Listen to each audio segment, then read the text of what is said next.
Today's objective is I will solve and interpret products in word problems. So we're going to continue working with word problems, and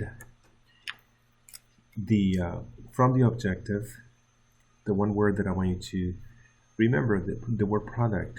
Product is the answer of multiplication. For example, if I have -2 times 4, my answer is going to be -8.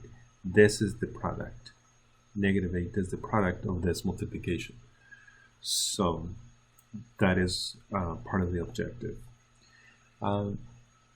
Looking at the vocabulary, we know what the distributive property is. We've been talking about this, examples like these, but there is a new vocabulary term that we need to be aware of: the order of operations. And this is something that you have heard from 6th grade, and typically they say, "Please excuse my dear Aunt Sally," which, "please excuse my dear Aunt Sally," the P stands for the grouping symbols or your parentheses. Excuse, meaning your exponents. My would be the multiplication. Dear would be the division. Aunt is addition. Sally would be subtraction.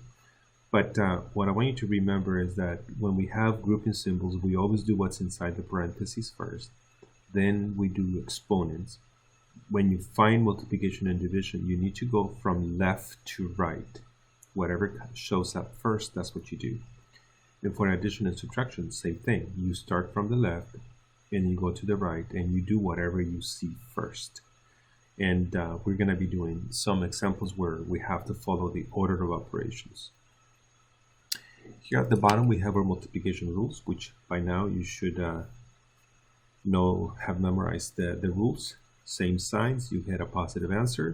Different signs, you get a negative answer. When you multiply, you notice here the product, the answer to the multiplication. Okay? Now, when we work with word problems, it is very important to follow the steps. So what we're going to do first, we will always read the problem 1 or 2 times or 3 times, and then we're going to identify the keywords or numbers on that problem.